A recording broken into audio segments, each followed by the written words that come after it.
So once we understand the history of Carnatic music to a great extent, let's now try and go towards covering the topic that we have today, which is demystifying the art of listening to Carnatic music.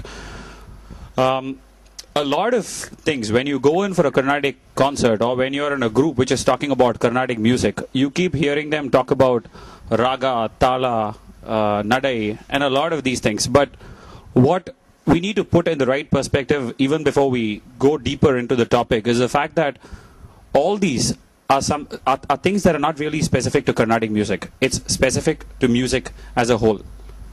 When you listen to movie songs today, when you listen to Michael Jackson songs today, when you listen to the folk songs that have emanated from the villages in India or elsewhere in the world, all these songs have a concept of raga, have a concept of tala that they are associated with. One other thing I want to say is that, I always relate this incident about how Indian music is different from, any other form of music in the world. A small anecdote is about, there's this person called Bruno from France, who's a... when you go to the Carnatic music concerts, really focused on what you're doing, then I think the audience should be able to enjoy it. So I think it is in terms of a statement that is made in those times to make sure that the main artist also has a particular position where he can completely go about doing his job without really bothering about the rhythm or time limitations or anything of that sort. At the start. Yeah, at the start. 1, 2, 1, 2, 3. 1, 2, 1, 2, 3. 1, 2, 1, 2, 3. 1, 2. Once more. 1,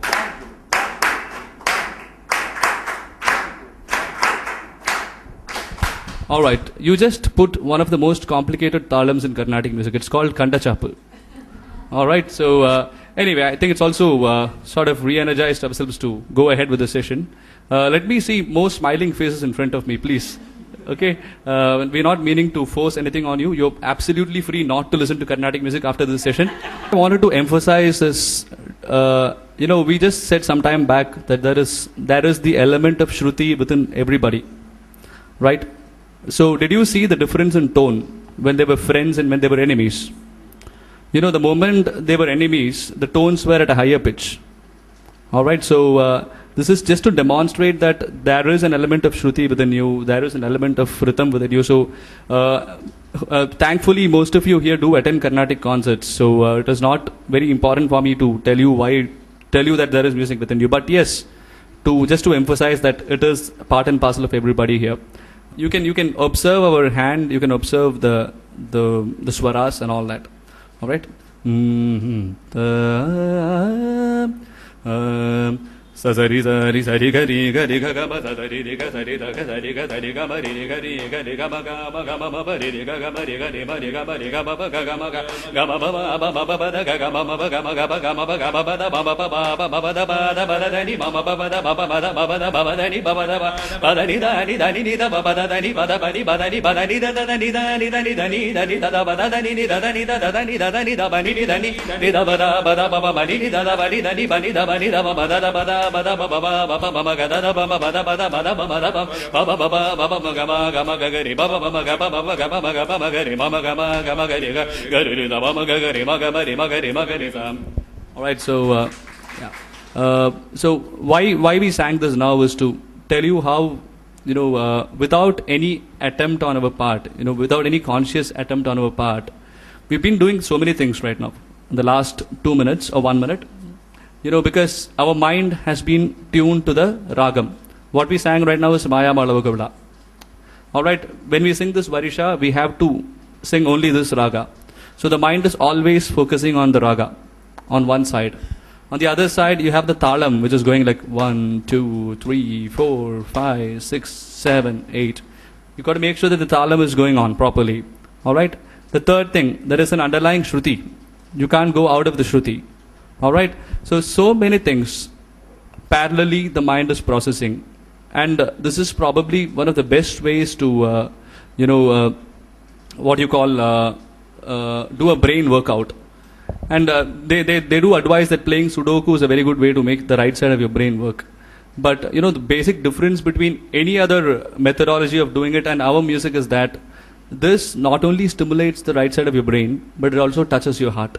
Things about Carnatic music that I wanted to, that makes it a little difficult for me is that if I'm able to understand the lyrics, for example, you just sang Ninnukori. I don't know what it means. Maybe I'm able to appreciate the ragam, the music. But if I'm able to understand it in a language that I know, then that'll help me to, appreciate music better.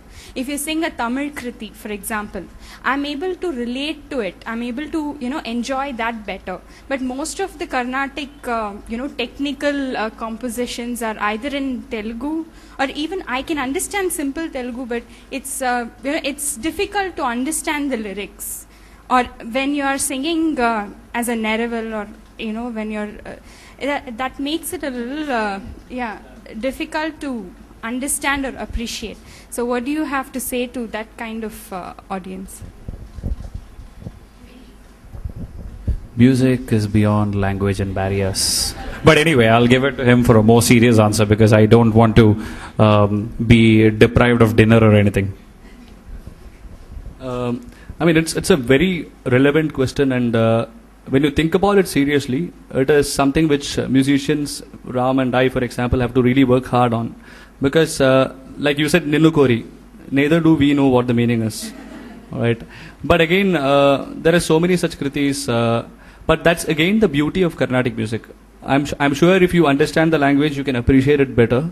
But there are so many kritis where, just singing it gives you a lot of peace of mind and you're happy. You really don't want to know what it means. Though it doesn't take away the fact that it will make a lot of sense to understand and sing. Like for example, you have Aganida Gunagana Kachela Sala Vidalana Runa Basamana Charana Apara Mahivat Buddha Suga Vijana Gritadana Sura Munigana Vihita Kalashani Ranidija Ramana Papa Gachandrisim Avaratyaga Rajadi Nuda Jagata. It gives me a kick. I don't know what it means. Alright, so Tanam. What is Tanam? Tanam is essentially elaborating the ragam using the consonants Ananda. Okay, what does Ananda means? Bliss. So, very important that you are happy when you sing Tanam. Alright, so let us do a small demonstration of Tanam in Ragam Revati. Alright, so, okay. We're going to do Tanam now, and then we'll follow that up with a Pallavi in Ragam Revati. Num da num dum da da num da da num da da num da num dum da da num da da num da num dum dum da num da num da num dum da da num dum da da num da da num da num da num da da num da da num da da num dum da da num da num dum da da num da da num da da num da Num dum da num da num dum da num da num da num da num dum da num ta. Quick explanation on this Tanam. See, in Tanathakulle there is something called the Manava Tanam, the Gaja Tanam, the Markada Tanam. We'll take 30 seconds to explain this. So you have Hanam Tanam Tanam Tanam Tanam Tanam Tanam Tanam Tanam. It's just like how a man walks. Okay. Hanam Tanam Tanam Tanam Tanam Ta. Now you have the Markada Tanam. Anam dum da da anam da da anam da anam da nam da da anam dum da anam da anam da anam dum da da. There is no set pattern here. And then you have the Gajatanam. Anam dum da da anam dum da dum da dum da dum da da. So even within a Tanam, this is hardly a fraction of what Tanam is. So there is so much into it. So once you finish with the Tanam, you sing a Pallavi. The Pallavi gives the artist absolute freedom, you know. On a more funny note, when our guru used to explain this to us, he explained the first thing and he said, that's how human beings walk. And then he said, Markadatanam. And he sang for like 2 minutes. And he was like, that's how you guys walk. Yeah. So the Pallavi is you take up a particular line, a Sahityam.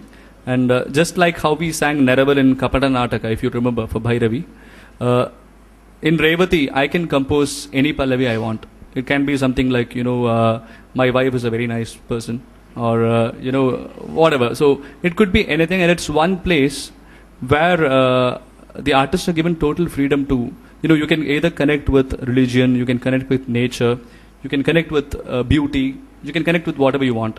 One very beautiful Pallavi we've learned from our Guru is Cheta Shri Ramam Chintaye.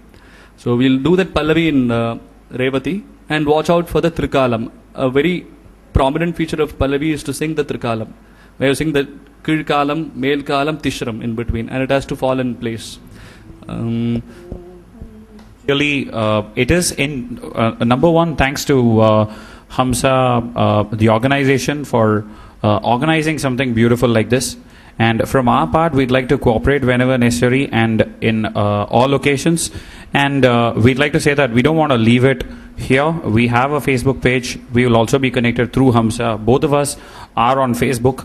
So if you have anything to ask us, please feel free to drop in a message at the earliest possible time. We'll reply to you and make sure that we answer each one of you personally. On the contrary, if anything, you're supposed to demystify Carnatic music. You've made it more magical. I think the audience will agree with me. Please, a round of applause. On behalf of Hamsaa, I would like to thank you all. Thank the artists for being here this evening, and we hope to see you more often in the upcoming events. And please join us again outside for coffee and samosas and a little bit of discussion. Again, maybe you can ask them a lot more questions. Okay, I request after a cup of teas. Just one minute. Can I request you, Mr. Anudra, to just give away some tokens of our appreciation?